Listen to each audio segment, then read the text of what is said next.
Hey, it's March the 7th, 2025, and I got some stuff to touch on for sure for this week in worldviews. First off, definitely want to touch on the State of the Union address that President Trump addressed the joint session. Of course, we had spectacle. We had these idiots, and primarily, of course, all Democrats, that they wanted to hold their signs. He's lying. Elon's a bad person. Whatever these stupid signs these morons were holding, and then you wanted to have Congressman Al Green from Texas, Dracula. Okay, you wanted to have Dracula stand up to where he was kicked out. He was booted out because he was sitting there yelling out loud that Trump had no right to end Medicare, which Donald Trump has never said he's going to end Medicare. So it's a complete joke.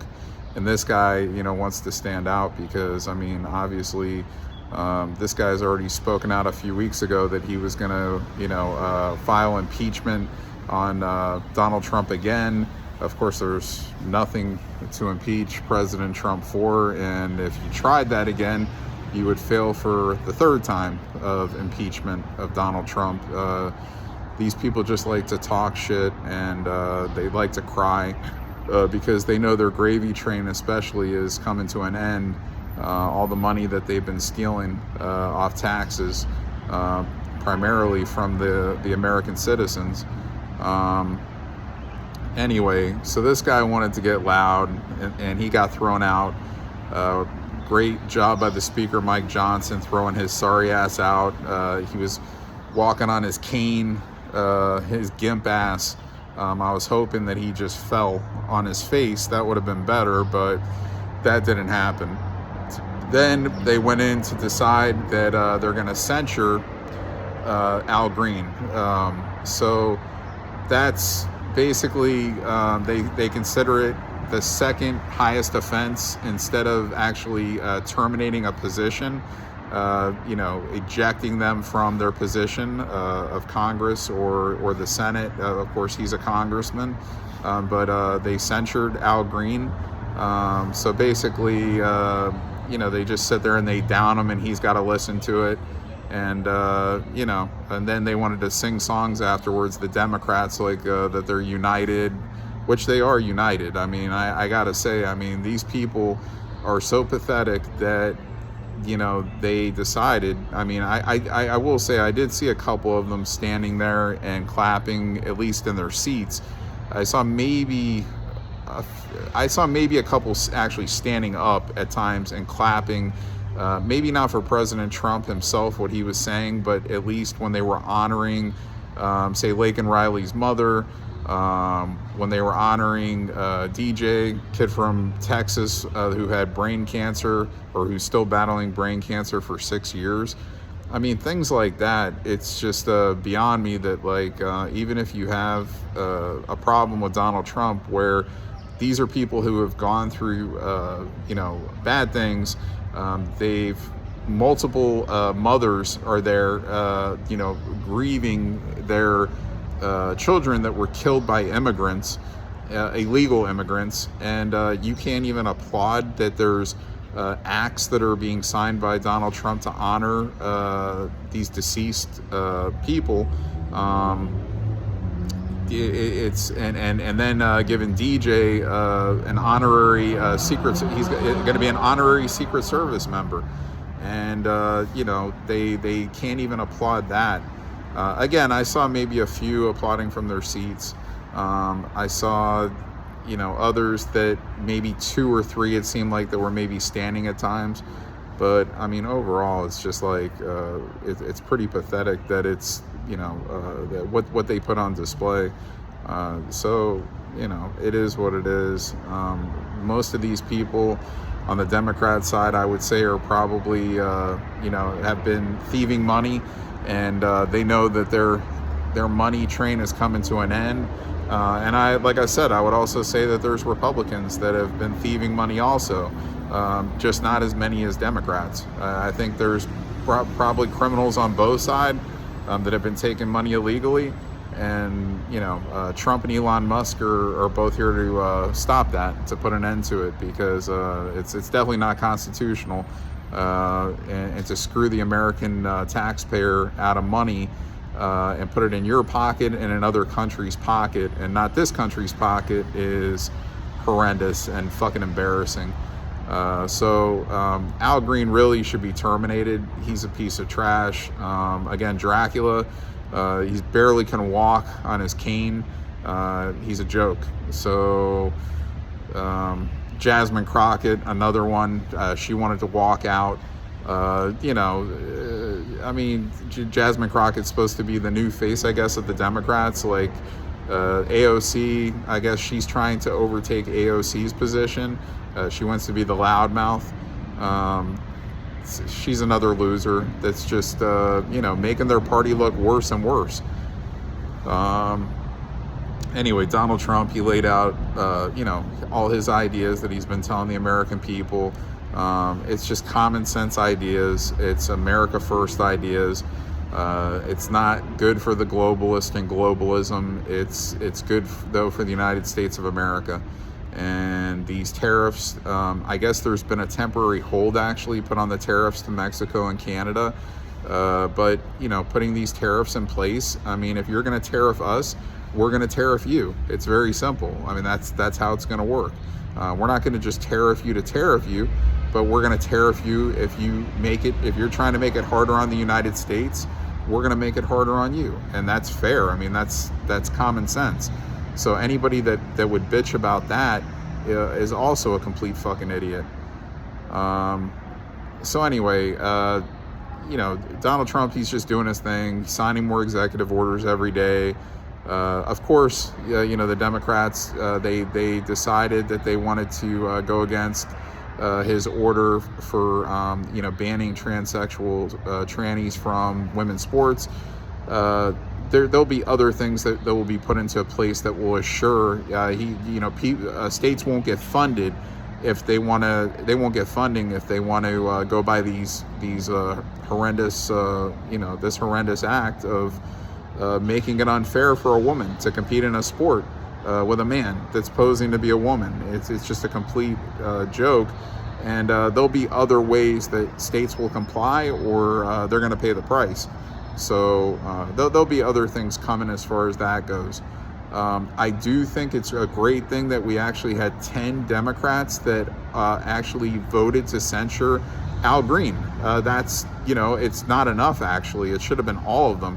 But of course, there's just so many corrupt ones that you can't even, it's actually a surprise that there was one that voted to censure him, but there was 10. So I think that that's a great thing, because these are people that are more sane-minded people that see that, hey, you don't have to totally agree or like a president, but you can actually applaud for things, and you don't have to sit there and make a mockery of a State of the Union address. To do that, you just be respectful, especially again to these people that are there that he's honoring, that have gone through bad things and overcome, and to not applaud those things, it's crazy. It's crazy. So anyway, I'm not for sure that he's coming home this weekend, but I'm thinking he probably will be back in Palm Beach this weekend. It seems like he's been here about every week so far. So he's due to get his golf game on tomorrow and Sunday. It's really nice weather for it here, so I would expect that he's coming back, but I'm not for sure. I saw my man Enrique Terrio last night. He was doing an event in Boca Raton. That's the head honcho for the Proud Boys, and nice as always. I got to talk to him for a few minutes, but he's cool, and we know, you look up the Proud Boys, they have them listed as basically a a criminal gang on, you know, Google, Wikipedia, wherever you look, and that just shows how fucked up this country is. They're not a gang. They're actually out there speaking their mind, and they were protesting, and always are protesting for the rights of freedom in this country. They're not attacking anyone. They're not robbing anyone. You know, some of these guys, unfortunately, they got sentenced for a farce, January 6th, bullshit orchestration, but they were pardoned by Donald Trump, and they're all out now, as they should be, free. They, you know, did nothing wrong. Again, these guys are just standing up for our freedoms. If you really look into it, and they're not doing anything to harm anyone. So we do have the Soros maniacs always yelling at them when they see them, like, you know, when they were in DC a few weeks ago, you know, these maniacs that are, you know, following them down the street and cussing them out and shit. And unfortunately, Enrique had got put back in jail for a short time, for a day, I think, or he was out that day. A lady came up to him, put the camera in his face, like, I guess it like kind of like brushed up against his face, and he pushed her hand out of his face, and they actually got him for assault. So you know, it is what it is. But you know, he's out now, and he looked good last night, and he you know, really friendly guy. So it was good seeing Enrique Tarrio. And then another thing I want to touch up on is the Tate brothers. So, you know, we have Andrew and Tristan Tate, two legends I would put them as. These are guys, if you want to talk about speaking for freedom and what's right in the world, it's those guys. And basically, they've been locked down in Romania, where they live, for the last, I think it's the last 3 years. They had not been able to leave Romania. There was an agreement worked out in the last week where they were able to travel outside of Romania, and the credit people's sources are saying the Trump administration had something to do with it. They asked Donald Trump about it. He said, "I don't know." So who knows? I don't know. But I would think that, you know, Donald Trump's administration did have something to do with it. They talked to Romania. They said, hey, look, these guys are not convicted of anything. They're accused of rape. A few women that have accused them of rape. This has gone nowhere. So again, not convicted. And so basically last Thursday, which I think was, hold on, where are we at, the 7th? I think it was around the 28th of February, they came into Fort Lauderdale Airport on a private plane, and they spent the last 6 days here in Florida, or maybe it was 7 days. They left yesterday. So now they're in Las Vegas.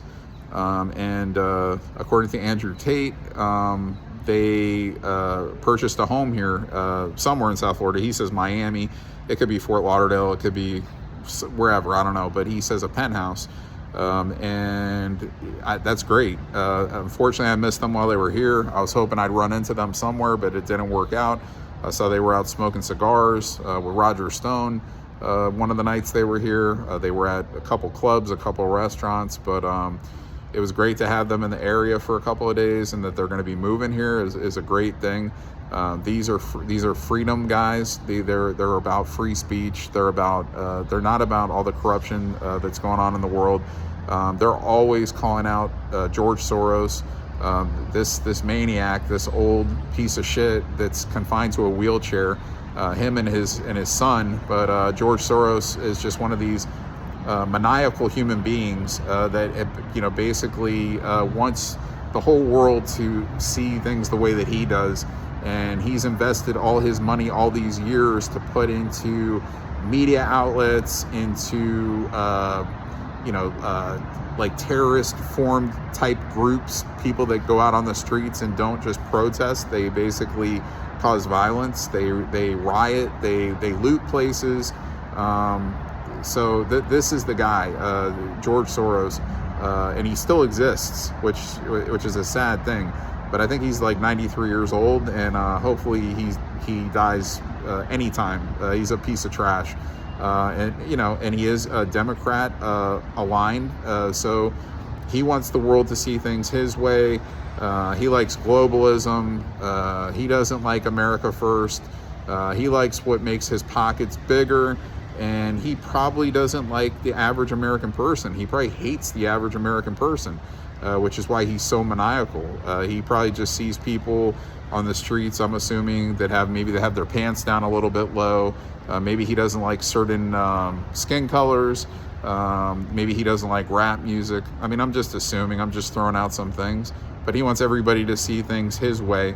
And to do that, he's been polluting the mainstream media for years with these lies. Of course, when you have somebody that comes out and tries to defend this country and speak the truth like Donald Trump, he takes his money and he tries to have the media make you think the opposite way, put out all these farce stories, make him try to look bad because he wants to feel like he has the power, and he doesn't have shit. He doesn't have shit. The American people have the power. Donald Trump is installing the power back to the American people, and going forward again, these things that have been happening can't ever happen. Not in this country. We can't have any forms of communism. We can't have people trying to, edit you out and tell you that you don't have the right to say certain things on media platforms, on videos like I'm doing, like the Tate brothers are doing, like Tucker Carlson's doing, like so many, freedom speakers are doing, that are speaking their mind out on the wrongs of society, and, trying to correct that and educate people that just are buying into lies. So anyway, back to the Tate brothers. So they came here, they were here for a few days, and then I got a big problem with Ron Desantis, the Attorney General here in Florida, opening up a criminal investigation on the Tate brothers in Florida.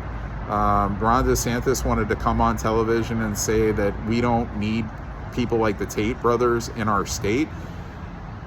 Ron, I like you, bro, pretty much, but I mean, what you're doing here is totally fucked up and wrong. The Tate brothers, again, are not convicted of anything.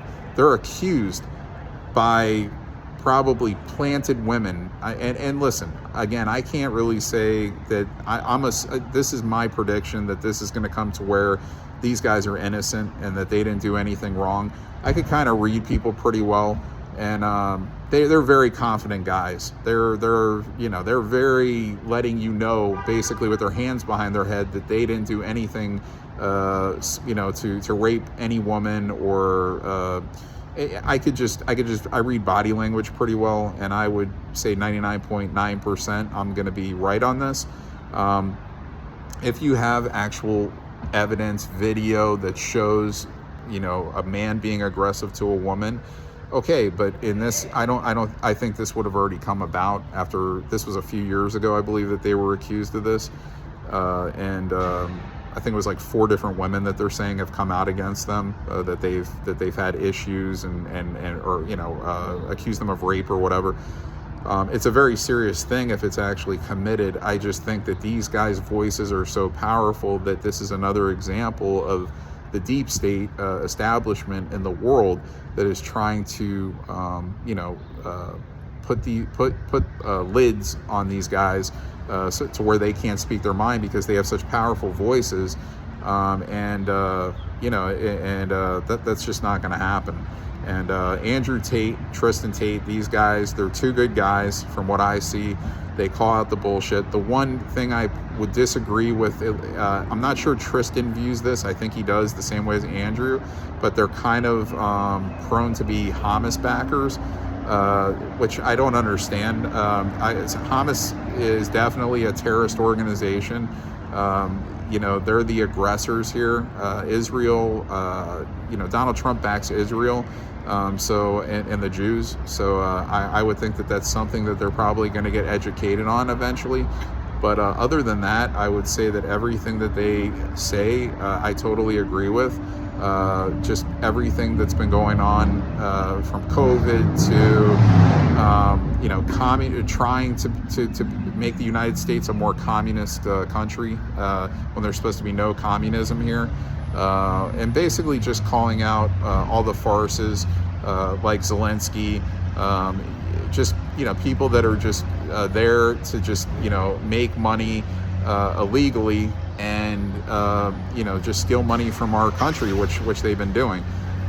So the criminal investigation is disgusting, really. Ron DeSantis, you got to do better than that. It's not acceptable. So and again, these guys just bought a place here. So Ron DeSantis isn't going to be the governor for much longer. Andrew Tate was saying, he did like the Patrick Bet David. See, I'm wearing the PBD hat right now for Valuetainment. The podcast he did last Friday, I believe, and that was hold on. So they came in here, I think, on the 27th. He did the podcast on the 28th of February. So it was like a 3-hour podcast, and he basically. I think the criminal investigation was open after the podcast. So that, I think that didn't come till earlier this week, maybe Monday. But he was on the podcast, he was saying, basically that he does endorse Byron Donald for governor of Florida. He would say if Trump is endorsing Byron, that's going to be the best bet. So kind of like basically saying, don't vote for Ron's wife as governor if she, for Casey DeSantis, if she runs for governor. And he thinks that might have, added some extra salt on DeSantis's mood, and made him, go and go through with this criminal investigation. But again, if you're not convicted of anything, why are you doing a criminal investigation on these guys? It's bullshit, and it's totally unacceptable. And like I said, when it's all said and done, the Tate brothers are two patriots. That's the way I see it, and they're two good guys. And I would say, like I said, 99.9%, and I would even about make it 100%. That's the way I really feel, that they it will come out that they didn't do anything wrong. They didn't rape any women, and there's no evidence, there's no proof of that, and that's it. They're good guys. So it was a great thing again to have them here in South Florida for even if it was for a week. And I guess they got to be back in Romania on the 23rd of March. I guess the part of their deal of being able to travel is they have to at least go back to Romania and check in every month. So I guess like they could go back there. I don't know like how long they have to stay there once they go back before they could leave again. Like I don't know if they could have to only be there for a couple days and then they could just travel again. But I believe they have to go back once a month, within a month, to check in with the government there. That's just part of the deal they have in terms of allowing them to travel out of that country. So anyway, that's really all I got to touch up on. Again, another week of seeing more corrupt politicians do dumbass things, it abuse their power and just try to sit there and spit lies. And then we see greatness like Donald Trump that just sits there and keeps trying to do great things for this country. And again, ending the war between Ukraine and Russia, he does want to do. I'm sure there probably is going to be a deal signed with Ukraine where we, a mineral deal, and then the main thing is to have at least a ceasefire agreement to prevent the war from continuing with Russia and Ukraine, and then eventually a peace agreement. I mean, is the main thing that you want to end the war, but Zelensky, we know deep down himself does not want to end the war. He would rather just sit there and have the United States of America and other countries continue to fund him money. And again, he would kick back those people that are funding him the money. And this is why they like war, sadly, because it does make more money in the long run. And then the people that fund it, you can have some of those people or a lot of those people making money off of kickbacks. And this is how these politicians get richer. And I think it's a really sick thing. I think that anything that's not part of the Constitution, and you're going against that, you're breaking the law. So again, it's not part of the Constitution to just send endless fund and endless money to other countries, and so they could throw it back to your pockets, so you could be richer. And that's, again, what we have, sadly, a lot of the politicians in this country doing in the United States, and we have a lot of politicians doing all over in other countries. What happens with Zelensky in the long run? Hopefully jail. Put this guy out of business.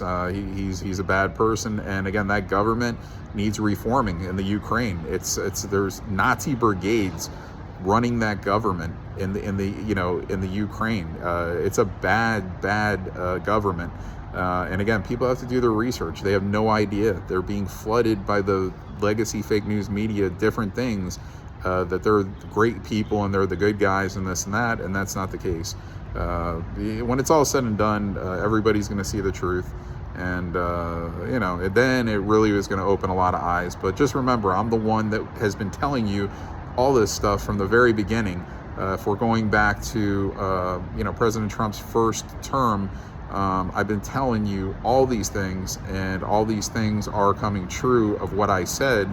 And when people were calling me a conspiracy theorist, and when I was getting all these 30-day suspensions, and I still am, I'm on a 30-day suspension right now on Facebook still, which ends, I believe, the 12th of March, that I can't post, I can't comment for a whole month.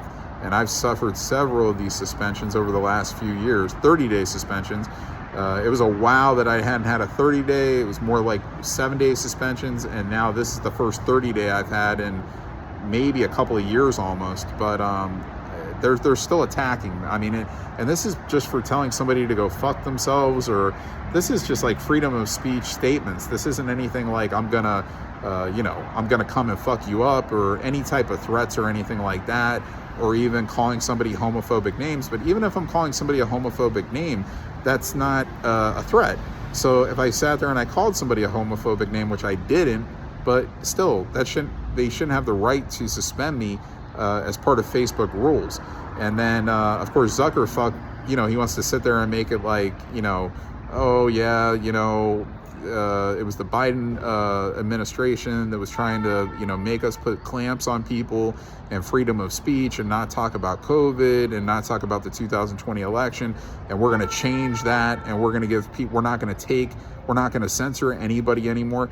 And that's horseshit, because I could testify that they're still censoring me for petty shit too. They're censoring me. So anyway, in terms of sports, I'll talk a little bit about my Yankees. Some injuries, of course. It wouldn't be a Yankee season to if there wasn't some kind of injuries to start off with. Last year it was Garrett Cole. This year it's going to be Luis Gil, who they expect to be out for a few months. Giancarlo Stanton, he's going to be out for a little bit of time, hopefully not that long, but he had some injections in his elbows to try to help with the pain that he's having in his elbows. Hopefully he gets back soon.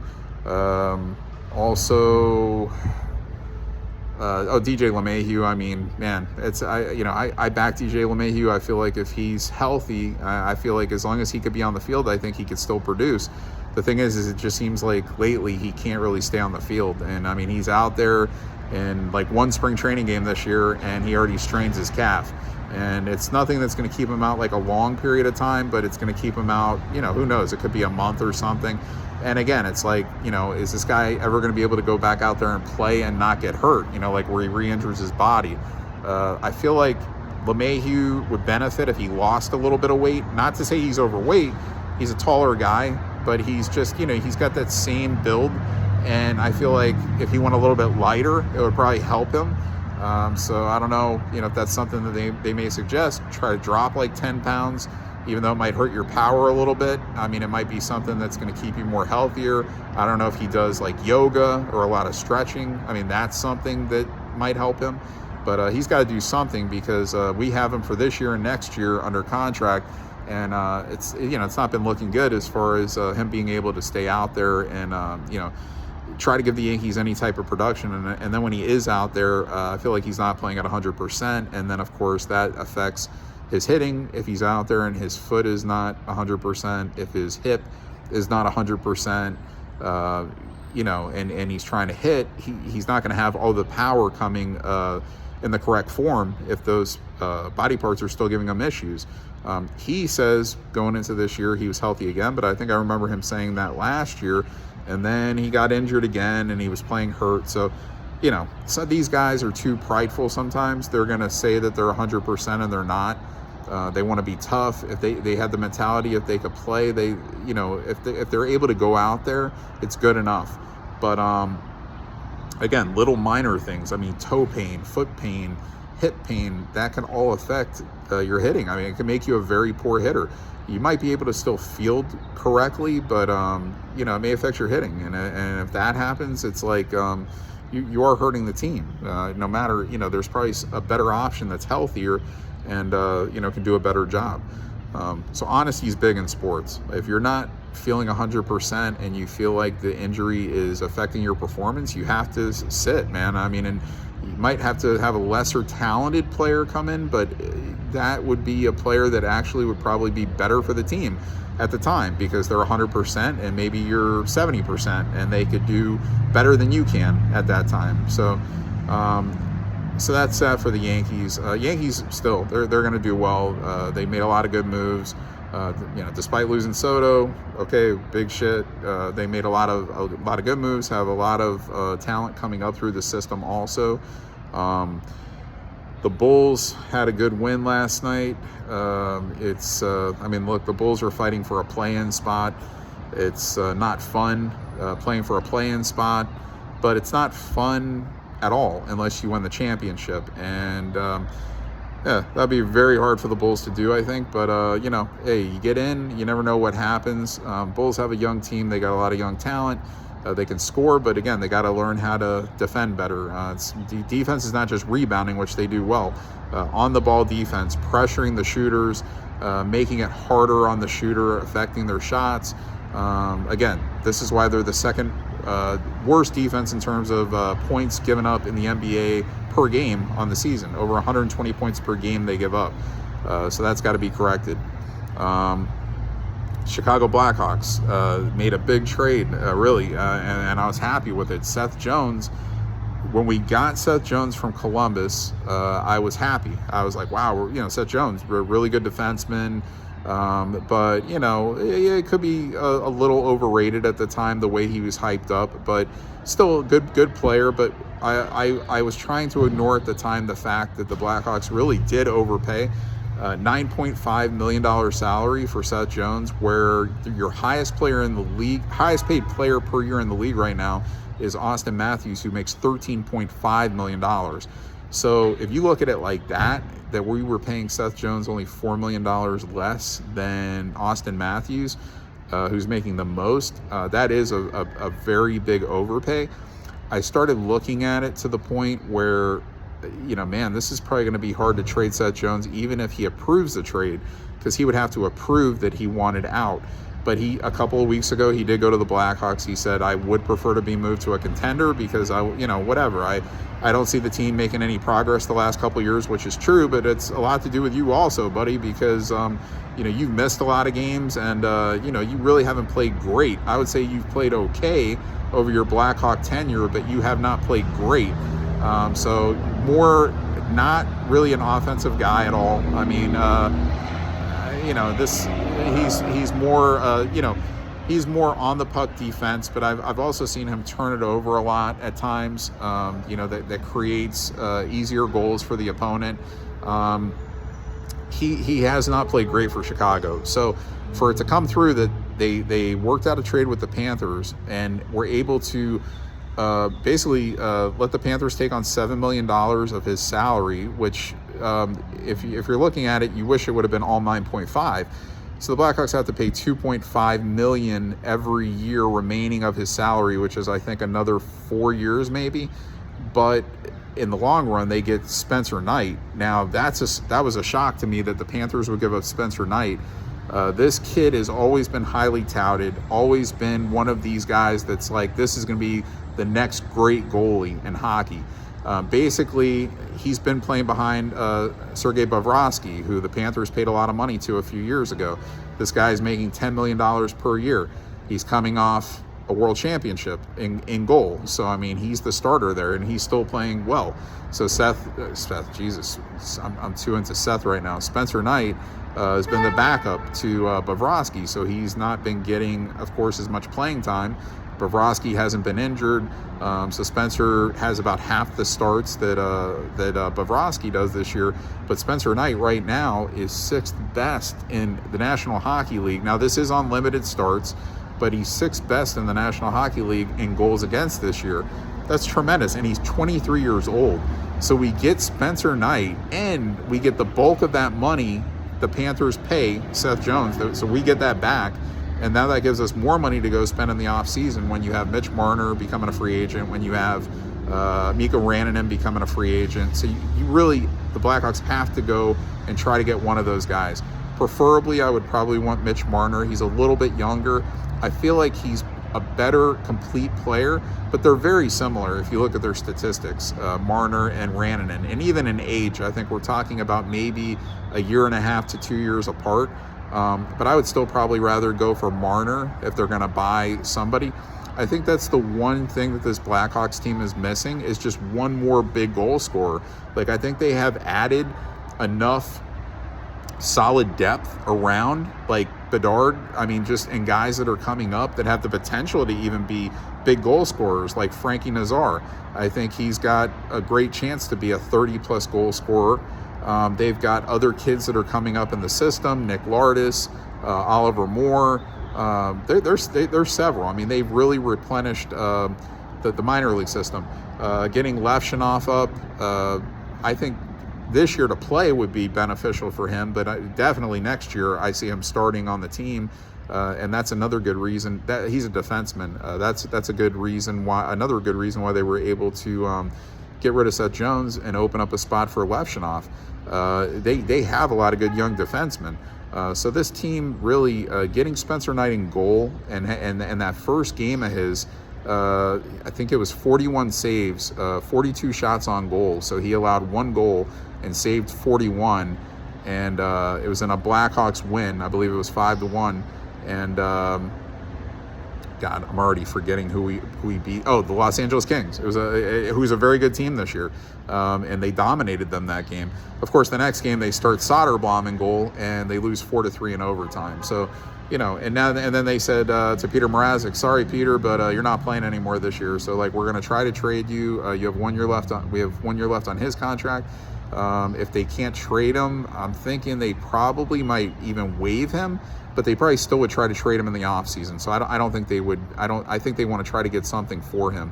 I think it's like a $4 million or I think it's around a $4 million cap hit per year, and he's got 1 year left on his contract.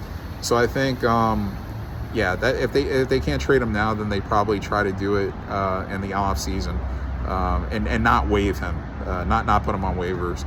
I could see Soderblom not being with the team next year. You got Bersoit, who we got from Winnipeg, and this guy hasn't even played a game all year. And he played well last year for Winnipeg, and we projected him to come in and be one of our 2 goalies. So I think next year you're going to see Knight and you're going to see Bersoit as the goalies, and then you're going to see Mrazek, and you're probably going to see Soderblom gone from the Blackhawks. So Blackhawks have a lot of potential going forward. Again, I thought it was going to be a better year. I thought they might even contend for a playoff spot, but that sure did not work out. It just, just the scoring wasn't there consistently again, but it's been a lot better lately, and that's because they've been injecting some of the youth into the team. Guys that really should have been up from the very start of the season, Nazar, Doc, Slaggert, guys like that, and they basically were sitting in the minors for too long, and that was part of the mistake. Like, I think just players that we expected as fans to be up at the start of the year, and they weren't. and that definitely hurt the scoring on the team. I mean, and the goaltending play I think has been okay, more than a lot has been better than not, but overall definitely can use improvement, and I think we for sure got that with Spencer Knight, a guy that I think can be up there among the top goalies in the league. And I mean, he's got 1 year left on his contract. Of course, you want to resign him now, like you want to extend him now. That's probably something that they're going to try to talk about in the off season. Something maybe they're going to have to wait till his free agency season in 2 years. But I think that's going to be they're going to look at him as the long-term goalie of the future in Chicago. And then there's still some good prospects in the minors like Drew Comesso. So that when Bersoit might not be here after next year, or maybe they try to even trade him in the offseason, and Comesso comes up next year and plays with Spencer Knight. Who knows? We'll see. But I think that's the one thing the Blackhawks are missing. I think if they get that other 30-plus goal type scorer, and we're talking about a big point guy with Mitch Marner. He's one of your top 5 point leaders in the NHL. So he does it all. He creates shots for others. So he's good with passing off the puck. He's good with scoring the puck. Rantanen, same kind of player, a little bit older. I'd say Marner a little bit better, but I'd be good with either or. And then the Raiders, Max Crosby, my man. He bleeds Raiders, and he got his big payday. He signed a 3-year extension. He had 2 years remaining on his contract, 3-year extension, $91.5 million guaranteed, I believe. He deserves every penny of it. He's a warrior. He's played in almost every game of his career. He's missed a few, but not even enough to fill 2 hands. So he's a warrior. He's out there mostly every week. Even if he's nicked up, he's out there giving it his all. The Raiders, they have to just keep attacking next week. Free agency, you'll be able to start agreeing to moves on Monday. That's the 10th of March. And then by the 12th of March, Wednesday, everything is made official. So all the contract signings, trades, whatever happens. So I've been over this. The Raiders, they need to shore up a couple things. Really need to, know what they for sure want to do at quarterback. Even though I like Aiden O'Connell, I've said this, but I think they're going to probably still try. They have to add a quarterback either way, because Gardner is going to be cut. They've already said that he's going to be cut. So they have a spot open. So either way, they add a quarterback. I see a running back, a receiver, defense. Main thing, got to re-sign some of the guys that you have as free agents. Spillane, Mohrig, Kuntz. Those are the top 3 that I would bring back. And then you're looking possibly at Diablo, Hobbs. We'll see what happens. I think there could be other signings over those guys, other guys in the free agent market that they choose over keeping them, or they just wait for the draft and maybe that they fill those positions. We'll see. So Raiders, another team. I mean, you're looking at a bad record, but again, a very injured team this past year. I say this all the time when I talk about them. I feel like there's a lot of talent on that team. I feel like they're actually in a really good spot, especially with all the money that they have available to them, almost $100 million, and could even create more money if they need it. So they're top 2, right behind the Patriots right now, at least in terms of money to spend, and with really all your key players under contract right now. Well, minus, I would put Spillane up there as a key player, and Mohrig, I wouldn't say he's your top. I don't know where I would put him on the team in terms of top players, but he's still a very important player. Kuntz had shown the promise coming off an 8-sack season, and then to not play a game this past year in his contract year. Sucks for him, sucks for us, sucked for our pass rush overall, and then losing Wilkins, and then losing Crosby eventually. It just depleted our line. But our line was still going out there, and they were still getting sacks at the end of the season. Adam Butler, Chiasson, Tyree Wilson, there were still guys going out there getting sacks. It's amazing with all that talent that was out on the defensive line when it was all said and done. So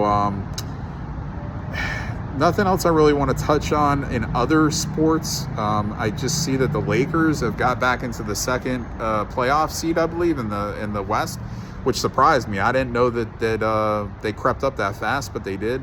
But I still don't think that they're going to be good enough to, get to the finals, win the championship.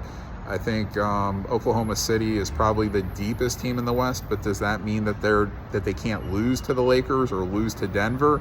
No. And actually, I may want to take that back. I may say that Denver is still the deepest team in the West. Unfortunately for Dallas, I mean, just trading Doncic, but getting a good player in Davis, Anthony Davis, but then for Davis to get hurt, they expect him back, but who knows if he's going to come back. And then for Kyrie Irving to just tear his ACL this past week.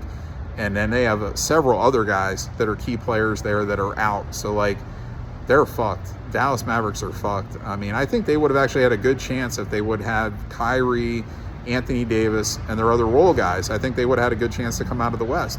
But they have no chance now. There's no chance. Even if Anthony Davis comes back and their other guys come back with no Kyrie Irving, they're not coming out of the West unless something happens to some of these other teams where they lose key guys. And I mean, the chances of that happening to every single team, I mean, these other teams all have their key guys in the West. So yeah, they're screwed. Anyway, so that's it for the week. Make America great again. The future looks bright. Valuetainment, Patrick Bet David, one of the best podcasts. The Tate brothers, nothing but respect. Ron DeSantis, do better. You're humiliating the state right now with filing a criminal investigation against the Tate brothers. Do better, bro. I'm not going to sit here and insult you because I think you've done a lot of great things for this state, but do better with this. I don't know what happened, who got into you, if this is a personal thing again where they're not pledging for your wife to be the governor of Florida. I don't know, and they're pledging for Byron Donald to win. I don't know what it is, but be better. Don't go against being the man that you've portrayed to be and that you've been this whole time that you've been in office. Been the governor of Florida. Anyway, that's it, and I'll see you next week. All right, see ya.